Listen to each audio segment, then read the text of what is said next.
Hello, hello! Today we have a really big Morphe palette. I wasn't originally going to review this palette, but it's done such a good job, I kind of just wanted to talk about it for a little bit. This is an older palette, you're not going to find it on the website, and I think you haven't been able to find it on the website for maybe a couple years at this point. I found this one at my local TJ Maxx. This is the 35R Ready Set Gold Artistry palette from Morphe. I got it at TJ Maxx, and was able to get it for about $20, I believe. You can see up here, that's where I got it from. You can see in the back, it has the shades, and I was really excited because I thought this was, like it says, genuinely a gold palette.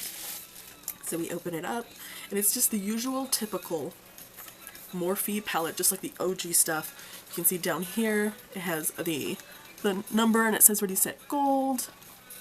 So I was really excited. This is a pretty decent, I don't want to say it's an old palette, but it says hashtag Morphe Babe. There's no mirror in it. I really like that because it keeps the prices down on it.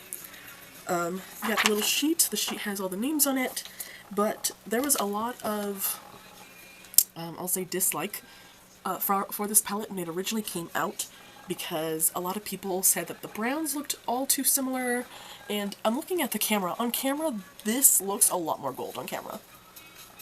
In person, this is kind of the only gold. Everything else is a very brassy brown, very orange kind of shades. And over here, all of this side is matte. All of this side are shimmers. So overall, this is definitely an MUA palette. I can definitely see why a lot of people dislike this. I think as a consumer, no, you probably don't need this.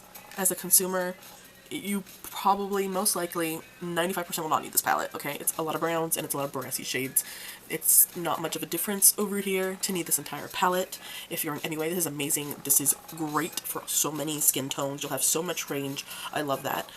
But overall, like, unless you're a consumer who pretty much only uses neutrals, you could buy this and then keep it for the next several years, because there's such a small variance between like each shade that even if when you finish one shade, you'll still have the other ones to go to.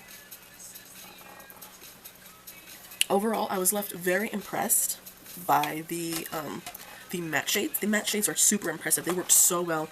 There's little to no fallout. I just really loved using these, and these are the shades that I use on my recent series where I've been trying to use all my singles, you know, liquid eyeshadows, my glitters, my flakes and stuff like that. So I was able to use this entire palette pretty much in terms of the mattes to do all my beautiful sparkly looks that you guys have been seeing recently.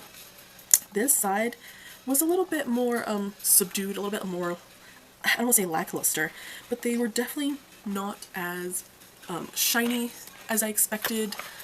They look so beautiful on camera. I can see them on camera and they look a lot more gold on camera, but in person they're not, it's not the same look. So I'm going to swatch these shimmers first. They're definitely a lot more subdued. They're very subtle. I think they're very pretty for what they are, and it's also possible that because it is an older palette, like, who knows how long it actually has been sitting there. I didn't have any problem with the application. They're just not as super sparkly as I love. And you can see here, like, that swatched beautifully. Those are very pretty. Let's see. Let's bring this down a bit. So it looks like it did kind of pick up a bit after. But overall, look at that. That's very pretty, you know. The shimmers are decent, alright? They're not the best, they're not the worst. I really love Morphe because they tend to be very reliable. I think you can pick up almost any Morphe palette and rely that it's going to work for you. Sometimes the shades don't work for me. I've had it only once or twice where the shimmer formula, I was like, what the hell is this? But overall, especially the browns, Morphe does an amazing job with the matte browns. I don't really think I had a favorite brown, because I think they all pretty much worked beautifully. There's no real, like, maybe this one. Like, this one shade was amazing, because they were all amazing. I think they all worked very well. You had a good variety. You were able to build them up.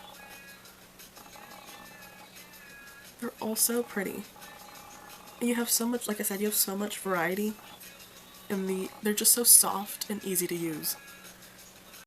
Like I said, if you're an MUA, I think you know that this is a really good palette. This would be an amazing palette to have as the general consumer. If you've fallen in love with this palette, absolutely get it. I think it's an amazing, good, everyday palette. But if you're a person kind of like me who kind of has her own little collection of palettes, you may not need this. If you do want a huge palette with a bunch of browns, I think this is good. I think I really like this palette as well because it forces me to use like the duochromes and the liquid eyeshadows I have, so I can take my singles, you know, take my Super Shock shadows from like ColourPop and put these matte shades as my base and use those other shades. It makes it a lot simpler and it looks just very, I don't know, there's something that I love about a brown base with a shimmery top. I think it's gorgeous. I love this palette. And if you find it at your local TJ Maxx, I think maybe you should think about getting it. Y'all have a great day.